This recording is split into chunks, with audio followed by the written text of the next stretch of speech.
Hi everyone. Today I want to talk about how I got involved in the paranormal and touch on my background, experience, and such. I am not an expert in any sense of the word. In fact, to me, there is no such thing as an expert because an expert means that that person knows everything there is to know about a particular subject. And no one knows everything there is to know about a particular subject. It's always changing. I haven't been in the field of the paranormal very long. 3 years to be exact. However, growing up, my mother saw spirits. It was often family members, my aunt, my grandmother, our beloved dog lady, and I in turn was able to feel their presence. I would feel cold spots, and I would say, "Mom, it feels cold in here, even though we got the oven on." And she would go, "Oh, that's just a spirit near you. That one of your relatives saying hi. Say hi back." So I would say hi, and whoever it was, hi grandma, hi auntie, hey lady, you know. But it was never termed paranormal. It was just my mom had a gift, and I kind of inherit some of it from her. But I did have what I would come to know as paranormal experiences. I mean, in one instance, if you had me place my hand on a stack of Bible, I would gladly do so and tell you, I heard angels sing. I've heard a bunch of angels sing. It was beautiful, and I have never heard anything like it since. I had a dream about me getting hit by a car when I was 12, and the next day, everything happened exactly in the dream. I have made predictions that had come true. When the phone rang, I knew who it was. If somebody rang the door, I knew who was at the door. I know who. I was married at the time. I would often know who my wife was speaking to without them having to tell me, without her having to tell me. So I had certain instances, certain experiences. I have, even when my mom was alive, one time my mom and I got into an argument, and my grandmother let me know that she was not pleased. So she came in, she told me in her own way. Another story, another time. However, I did read a lot of books, and they would say that it was on the paranormal and teach you how to have ESP and all that other stuff. Bull crap, by the way. And I reread these supposed true stories. They were in the nonfiction and said, "Oh, this was based on a true story," or "This is a true story." Take that as you wish. However, after a while, I wanted to get more religious. So I started practicing a variety of different denominations.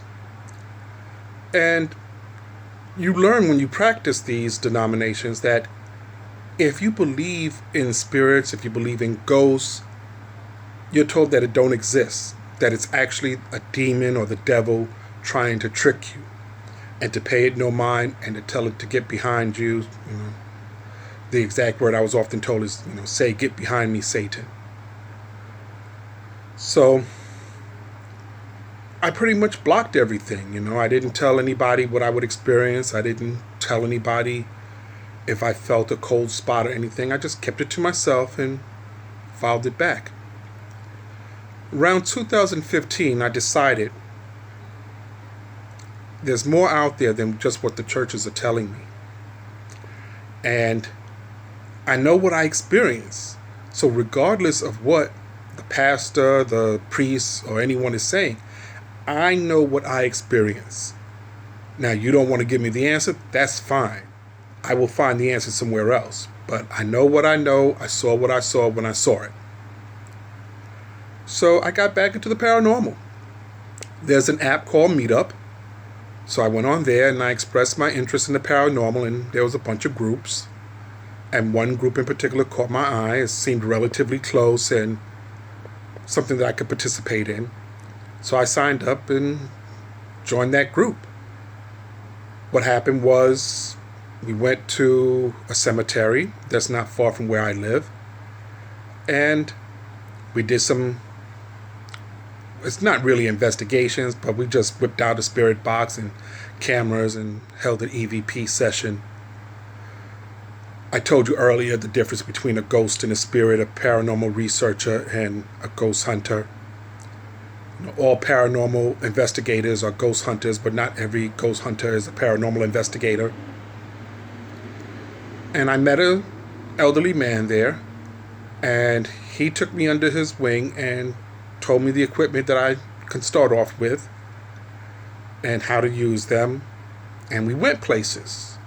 Mostly it was in the financial area of New York. I live in New York City, so it was in Manhattan, Wall Street area. And I've had experiences there. I'll tell you about some of my experiences in future videos if you want. If you want to know more about my experiences, leave a comment in the comment box below. And I grew. I got to the point where if someone took a picture of me, I would have orbs around me. If I took a picture, 9 times out of 10, I would always get orbs. I held EVP sessions at places and held conversations in Spanish. I'm not Hispanic, by the way. I took high school Spanish for 2 years, but I was able to hold a conversation. So I've had my experiences. I've learned different techniques. One technique is not for everything. So the way you investigate a cemetery is different than the way you would investigate a house, which is different than the way you would investigate an abandoned asylum, which is different than the way you would investigate abandoned jail. Different equipment, different techniques. So after about a year or so, I felt that I had grown enough under my mentor's tutelage and found another mentor. So I learned some things from him about the paranormal.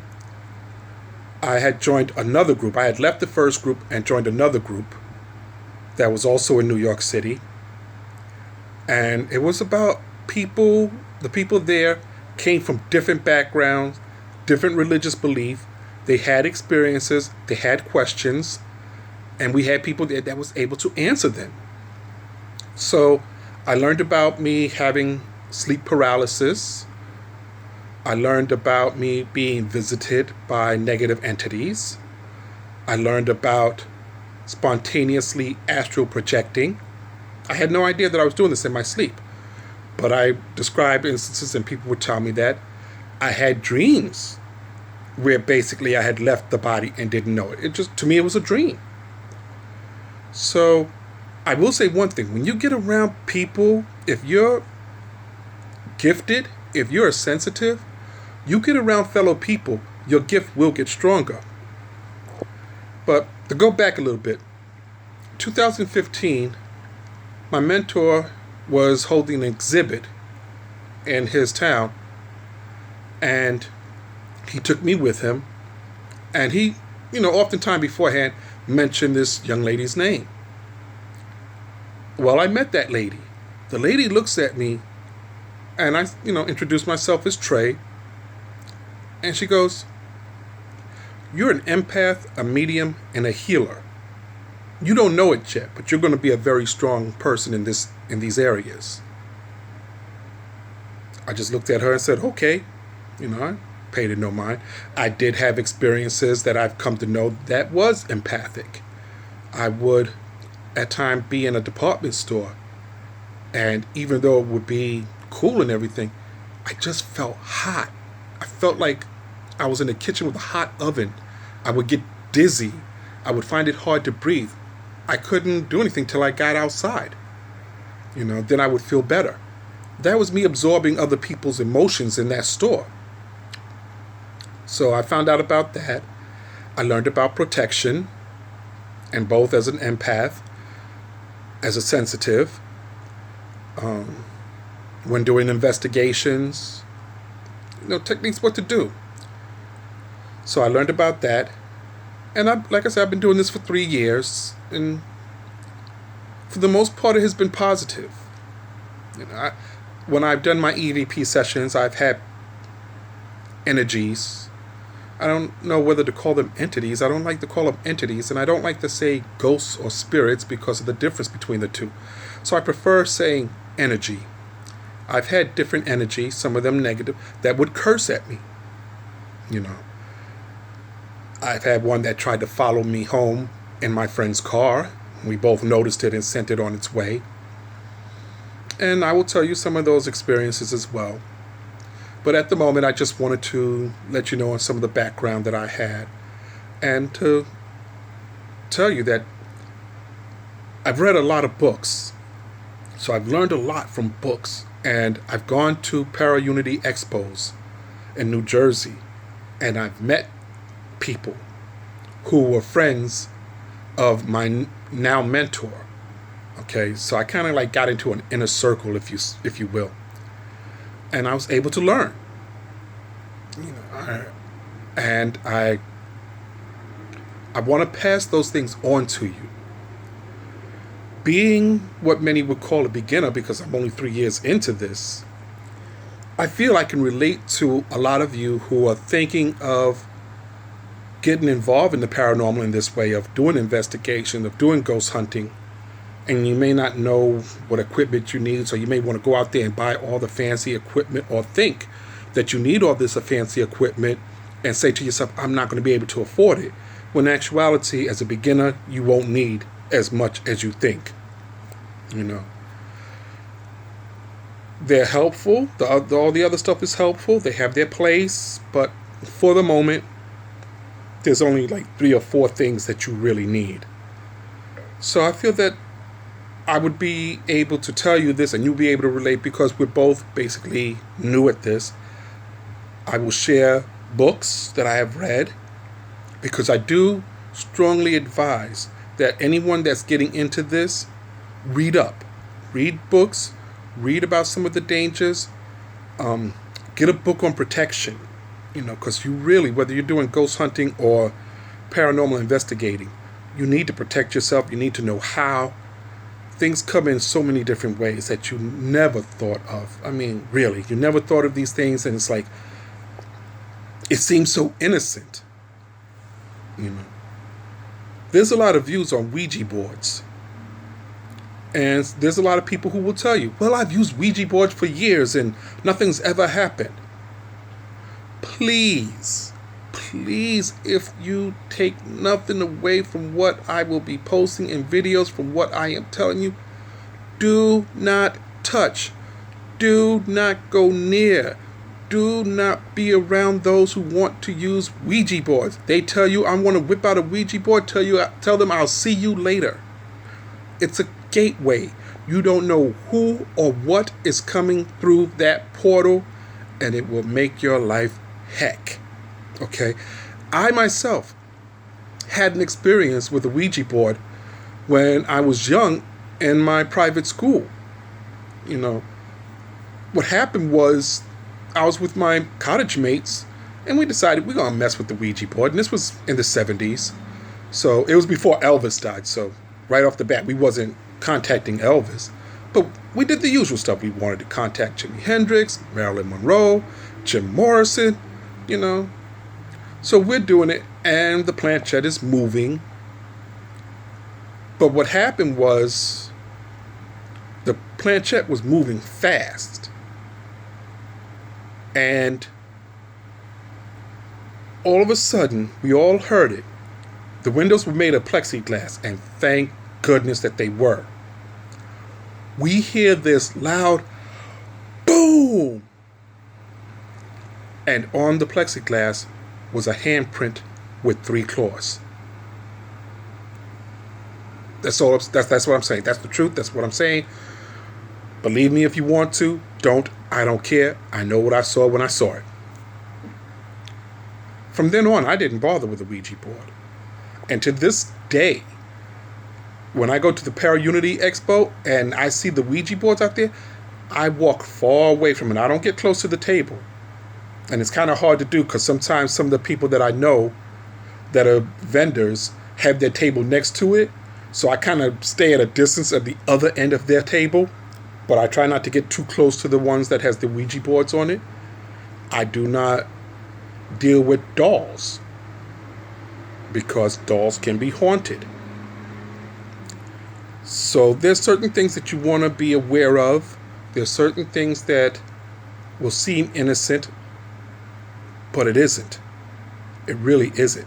It's like playing Russian roulette. You could spin that revolver cylinder 6 times, 5 times, and all you hear is click, click, click. And then on the 6th one, they're attending your funeral. It happens so subtly for those who have been affected. So you have to learn to protect yourself so that if you should happen to come around these things, whatever may come out, do not become attached to you. Because it doesn't necessarily have to be the person who was using it that the negative energy attaches to. It could be anybody in that room at that time. When you go on investigations, you have to be mindful of the people that you go on investigations with, because any one of them could become affected by the energy. And if you're not careful, in a moment of weakness, you can become affected. That's why you have to keep your vibrations and your frequencies up. You got to be a high vibrator, because those negative energies, they're low vibration. They can't handle high vibration, so they're low. That's why they're negative. And if you're low, they will come after you. It's almost like the example of like attracts like. So I'm going to leave you with this information that I've just given you. And possibly, if you want to know more of my experiences, like I said, put a comment down below, and I will tell you about some of the stories that I've had and some of the experiences I've had. In the next video, I don't know if I'm going to go over equipment or I'm going to go over books. Maybe I'll do both. I don't want to make the video for too long because I'm worried a little bit about if it's too long, a lot of you may not want to watch it all the way through, and therefore you just disregard it and pay it no mind. Like and subscribe to the channel, please. I'm new at this. I'm doing this to not only express what I know, but I'm doing this to hopefully help those who don't know that come across this channel to get the information. So I would really, really appreciate it if you like it, if you subscribe it, and if you share it and let other people know about it. Some people are going to say that I'm full of crap. Some people are going to say that I'm right. It's all based on experience. It really is. Because what I experienced as a beginning paranormal enthusiast, ghost hunter, investigator will be different than what you may experience. And it may be the same. It may be different from another person's experience. I have things yet to experience that other people, when I tell you in the books, I never came up against a demon. I never had been possessed. I never had demons in my home. I've never had to fight a demon. But I know people who do this. I know people who fight demons, and some of them perform exorcisms. These I know. So experiences will be different. Thoughts will be different. But I want to share what I know with all of you who comes across this channel and is willing to learn and have an open mind. If you think I'm full of crap, say it. It's criticism. It's good. It's bad. It's no different. If you like it, let me know. I appreciate it. It's nice to know that the information that you share, people appreciate. If you have thoughts, comment. But I want you all to learn something from my experiences if possible. And that's why I'm doing this video. And I'm also doing it because I want to, share my experiences. So, until the next video, everybody out there, love, peace, and light. Have a blessed day. Goodbye.